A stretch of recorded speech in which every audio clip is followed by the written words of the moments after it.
This is the MikeDJKelly Podcast. This is the MikeKelly Podcast. Mike Kelly.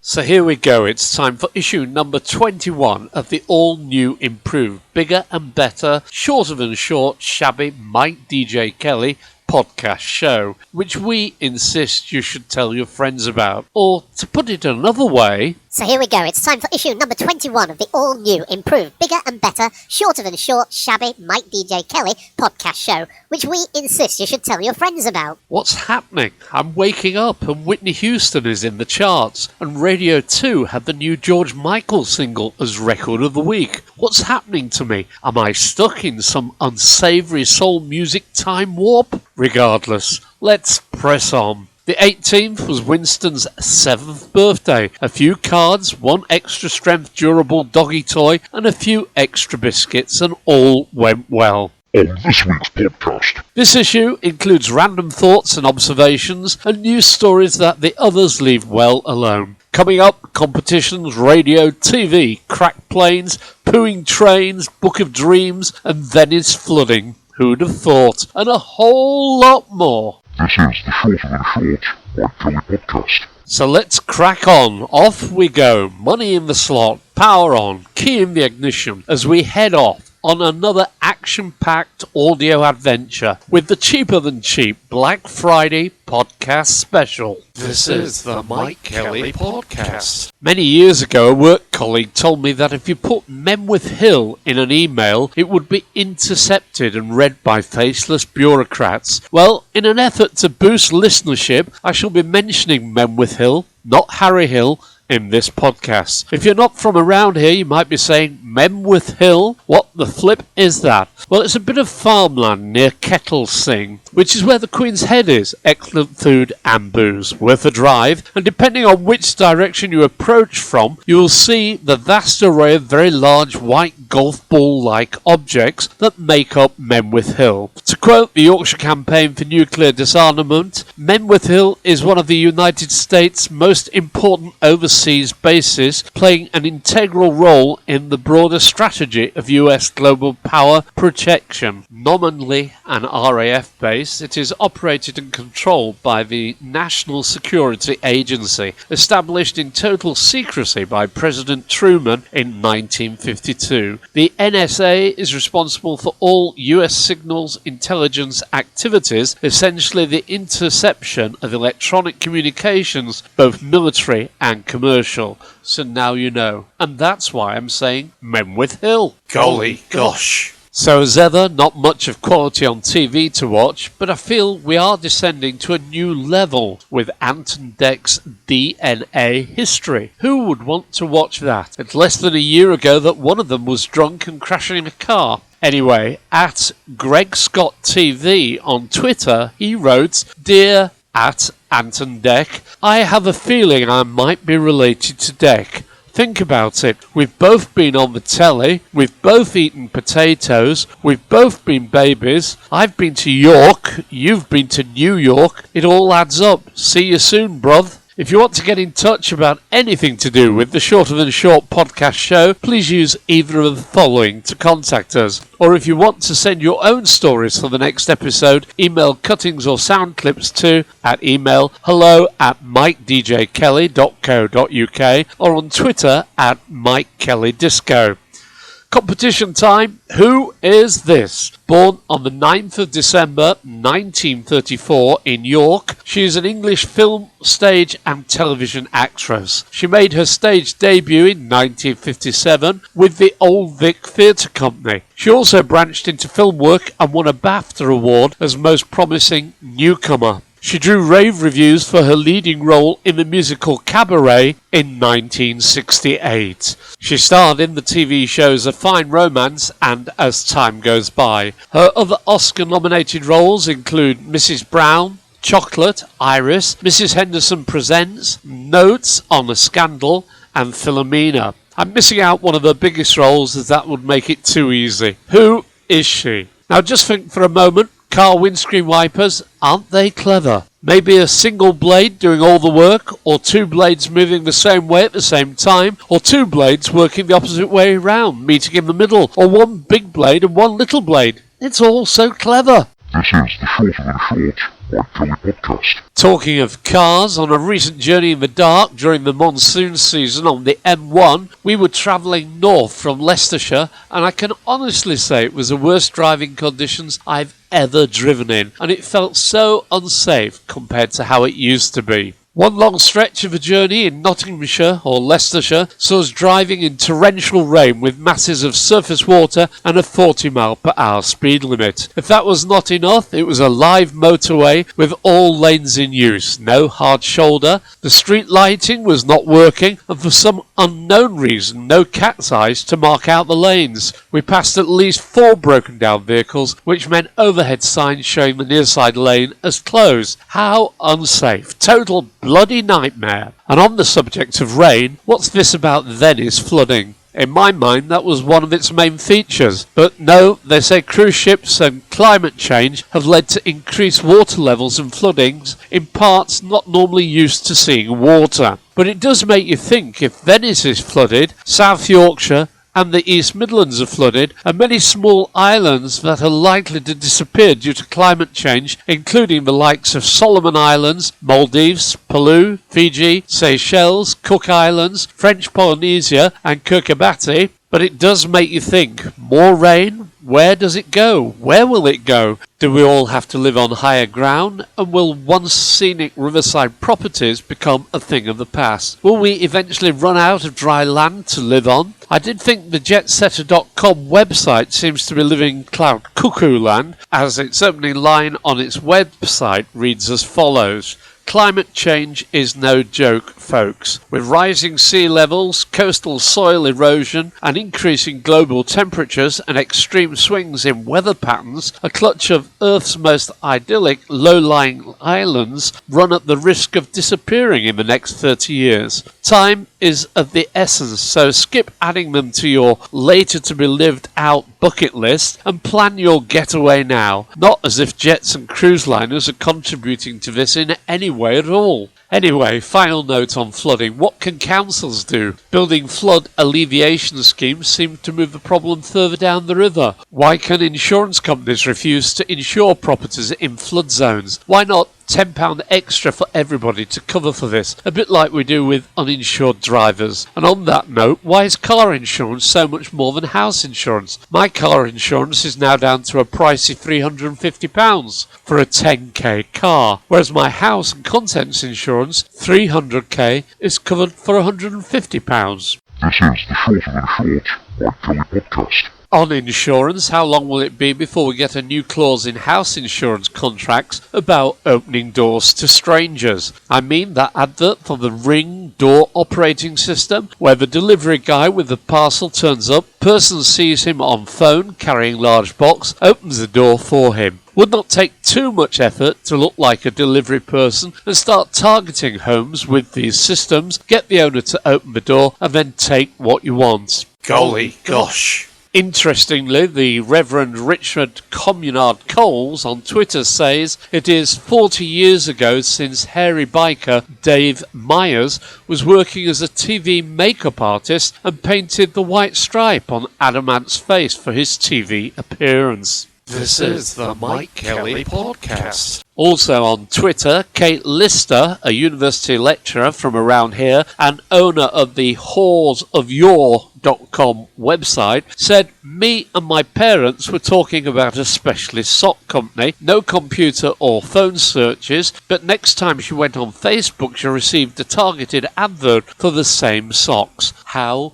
does that happen? Please do get in touch about anything to do with the podcast show. Please use either of the following to contact us, especially if you want to send stories or sound bites to us. Email hello@MikeDJKelly.co.uk or on Twitter @MikeKellyDisco. You can always get the Mike DJ Kelly podcast by going to iTunes or Spotify and searching Mike DJ Kelly, or you could send a text to your friends and warn them about the Short of and Short podcast. I'm sure it's not just Leeds, but do we have a national drinks problem? When I drive home at 11 p.m. on a weekend evening, the city centre streets are crammed full of large parties of people getting drunk. When I go through Hyde Park and Headingley, the road is full of drunken people in fancy dress on the Otley Run, drunk and heading to the final few pubs before going on to nightclubs. When I'm on an early shift at the weekends, I come across crowds of people coming out of nightclubs and urinating by the roadside. Don't get me wrong, I've drunk all my life. It just seems more extreme these days and on an industrial scale.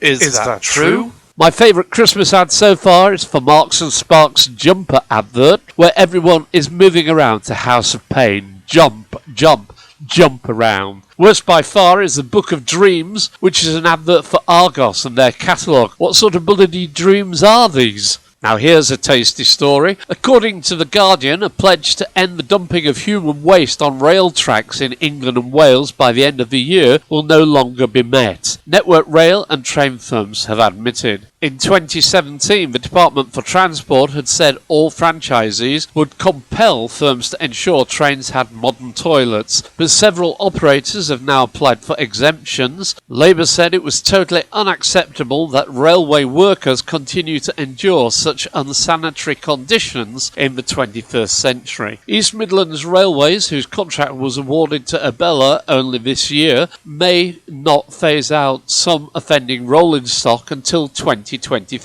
it has emerged. It has been given permission to continue dumping sewage on the track from fast trains running between London St Pancras to cities including Nottingham and Sheffield. Others still believed to be operating trains that dump excrement on tracks include Northern, West Midlands, ScotRail and Transport for Wales. A West Midlands spokesman said that non-compliant toilets on older trains would be locked and out of use from the end of the year. The Shorter Than Short podcast view is that you could be caught short if trains have locked toilets. This is the Shorter Than Short MikeKelly Podcast. Today's do-gooders are Yorkshire's Denim for Dementia. If you want to know more, tweet at Faye G. Mitchell. That's FAYEGMITCHELL. Faye's mum, Carol Mitchell, was 64 when she was diagnosed with dementia 6 years ago, and Faye has had to live with the heartbreak of her children, 5-year-old Summer and Taylor, 6, never knowing the woman their grandma used to be. They have never known their once bubbly, caring grandma or had sleepover at hers, says Faye of Pudsey. It's such a cruel disease. Imagine going to see your loved one and they look at you like a complete stranger. People tend to think dementia is something that happens to older people, but Mum was only 64. There are people in their 30s who have it, and it's not just a case of being forgetful, wondering where you've put your keys. It's a disease of the brain and it affects everything. Your ability to walk, eat, drink and communicate. Faye contacted the Alzheimer's Society and came up with an idea. It started with a dress down day at my children's school, Pudsey Waterloo Primary. I printed off all the posters and we held it in January this year. The children and teachers wore denim for the day in return for a £1 donation to the Alzheimer's Society. It was great and we raised £12,500, much more than expected. Then I thought, why stop with just one school? And after approaching a number of other schools and businesses, it has now snowballed. I'm now organising another day for the 24th of January next year, and I've got many schools confirmed and about 70 businesses involved. We've got hair salons, travel agents, doctors, surgeries, care homes. The response has been overwhelming. If your school or business wants to get involved, tweet at Faye with an E, Faye G. Mitchell, or search for Pudsey Denim for Dementia. This is the Mike Kelly Podcast. On the TV, who are the celebrities on I'm a Celebrity, Get Me Out of Here? Keep seeing the Calgon advert where supposedly washing machines live longer with Calgon. I'm tempted not to believe the advert due to its poor quality of being a foreign advert dubbed with an English voice. Anyway, does Calgon work? If you search for the answer, this is what you get. The short answer is, clearly, the products must work as advertised. They will help prevent limescale, but you shouldn't really need anything other than washing machine detergent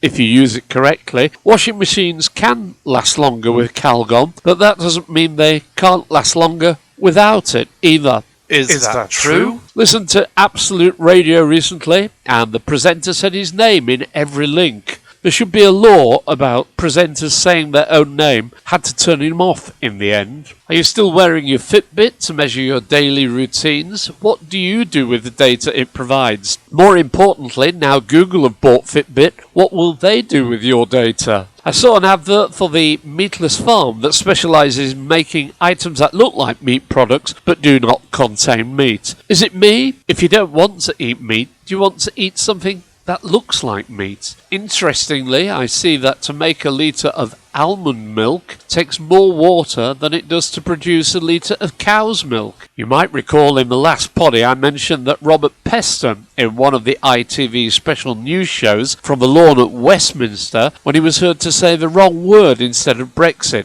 he said breakfast, and acted like it was an error and a mistake, but was it? I went on to say if you were going for breakfast, you would know immediately what you wanted including in the deal. But what's happening now? BJ, speaking during the launch of the Conservative Party's general election campaign in Birmingham, said he would whack the withdrawal agreement bill in the microwave. Breakfast? Microwave? What's going on? This is the Shorter Than Short MikeKelly Podcast. So cracked planes it is. Dozens of older Boeing 737 planes have been grounded worldwide after inspectors found cracks in a part that connects the wings to the fuselage. The manufacturer said cracks in the so-called pickle forks is the latest problem to hit Boeing, which is mirrored in a crisis over its grounded 737 MAX planes after 2 fatal crashes.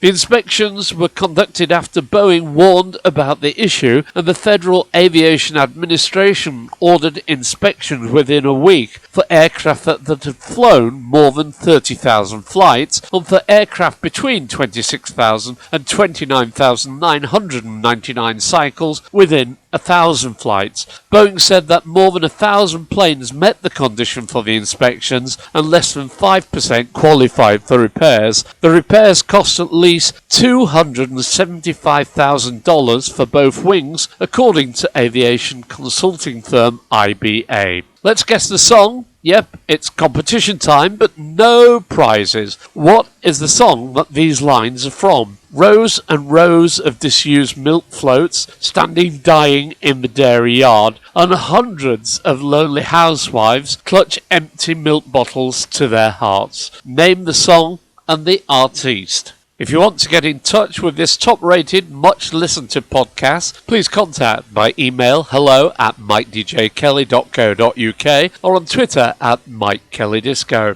Indeed, if you want some podcast making for your business or need any help with radio producer or presentation work, please get in touch. And if you enjoyed listening, please do tell your friends. Mentioned last time about the keto diet book I've been reading, and that to keep looking young, I need to add bone broth protein powder to my daily drinks. Well, I did buy some. I thought it was powder I was ordering, but it turned out to be a packet of liquid organic chicken soup and cost nearly £15 for one portion. Must remember to read the small print in future. Okay, time to go. Guess a celeb. Born on the 9th of December 1934 in York, she is an English film, stage and television actress. She made a stage debut in 1957. She starred in the TV shows A Fine Romance and As Time Goes By. She rose to international fame as M in GoldenEye, a role she continued to play in James Bond films until Spectre in 2015. Who is she? Dame Judith Olivia Dent. So what was the song that contained this line? Rows and rows of disused milk floats stand dying in the dairy yard, and 100 lowly housewives clutch empty milk bottles close to their hearts. Name the song and the artiste? Well, it was Paul Weller, The Jam, and A Town Called Malice. That's all we have time for in this edition of the Crazy Shorter Than Short Shabby Podcast Show. From me, Mike Kelly, thank you for listening, and remember, you can always find the podcast by searching or shouting Mike DJ Kelly Podcast. This is the Mike DJ Kelly Podcast. This is the Mike Kelly Podcast. Mike Kelly.